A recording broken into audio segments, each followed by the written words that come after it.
ಹಗಲಿನ ಹೊತ್ತು ಮುಸುಕು ಹಾಕಿ ಮಲಗಿದ್ದೀಯ, ಇದು ಒಳ್ಳೆಯದಲ್ಲ ಮಗನೇ. ತಂದಿರಿಸಿದ ಹಣ್ಣು ಹಾಲನ್ನು ಬೇಗನೆ ಬಂದು ತಿನ್ನುವವ ಇಂದು ಏನನ್ನು ಕೂಡ ಮುಟ್ಲಿಲ್ಲ. ಮನಸ್ಸಿನಲ್ಲಿ ಏನೋ ಬೇಸರ ಕೇದು ಬೆರೆಸಿದೆ ಎಂಬುದು ಸ್ಪಷ್ಟ.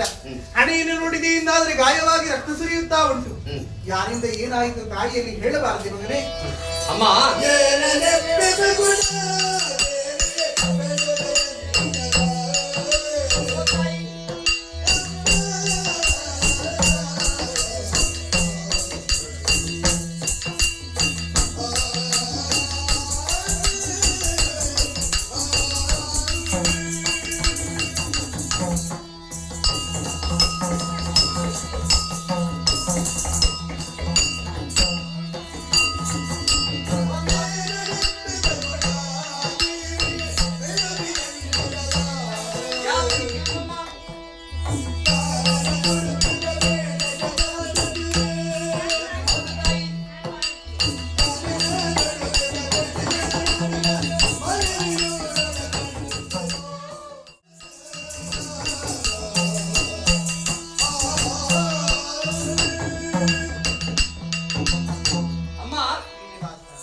ಮನಸ್ಸಿಗಾದಂತಹ ಬೇಸರವನ್ನು ಯಾವ ರೀತಿ ಹೇಳುವಂತ ಗೊತ್ತಾಗುವುದಿಲ್ಲ ತಾಯಿ. ಏನಾಯಿತು ಮಗನೇ? ನಿಮ್ಮಿಂದಲೇ ಅನುಮತಿಯನ್ನು ಪಡೆದುಕೊಂಡು ಸುದೇವನ ಜೊತೆಯಲ್ಲಿ ಬೇಟಾಡಲಿಕ್ಕೆ ಬೇಕಾಗಿ ಕಾಡಲು ಸೇರಿದೆ. ಬೇಟಾಡುತ್ತಾ ಮುಂದೆ ಹೋದಂತಹ ಸಮಯದಲ್ಲಿ ವಿಶ್ರಾಂತಿಯನ್ನು ಪಡೆಯಲಿಕ್ಕೆ ಬೇಕಾಗಿ ಒಂದು ಮರದಡಿಯಲ್ಲಿ ಕುಳಿತಮ್ಮ. ಅಲ್ಲಿ ಒಬ್ಬರಾಕಿ ಸೌಂದರ್ಯವತಿಯಿಂದ ತರುಣಿ ಹಲವು ಮಂದಿ ಸಖಿಯನ್ನು ಸೇರಿಕೊಂಡು ಅಲ್ಲಿಗೆ ಬಂದಿದ್ದೀರಮ್ಮ. ಆಕೆಯ ಪರಿಚಯವನ್ನು ಕೇಳಿದೆ. ಯಾರಂತೆ?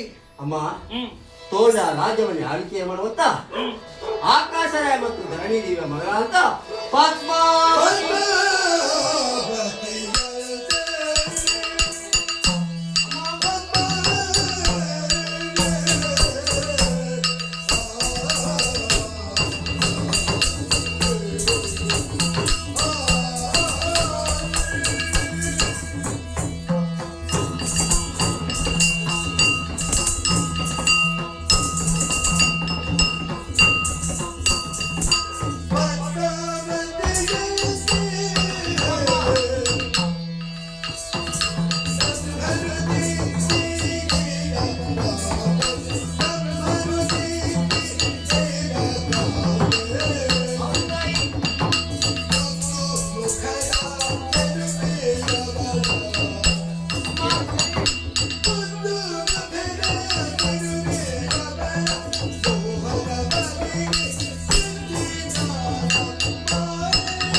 ತೋಳ ರಾಜ್ಯವನ್ನು ಆಳ್ವಿಕೆ ಮಾಡುವಂತ ಆಕಾಶರಾಯ ಮತ್ತು ಧರಣಿ ದೇವಿಯ ಮಗಳಾದಂತ ಬ್ರಹ್ಮದೇವ ಎಲ್ಲ ಜೀವರಾಶಿಯಿಂದಲೇ ಸ್ವಲ್ಪ ಸ್ವಲ್ಪ ಉಳಿತಾಯವನ್ನು ಮಾಡಿ ಬೊಂಬೆ ಆಗ್ತೇಳಿ ಕಾಣ್ತಾ ಇದ್ರಮ್ಮ. ಆಕೆ ಹೌದೇ?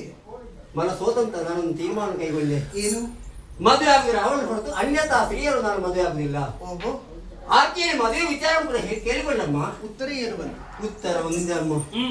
ನಾನು ಏರುವುದಂತಹ ತುರಗವನ್ನು ಕಲ್ಲು ಬಿಸಾಡಿ ಕೊಂದ್ರು ತಾಯಿ.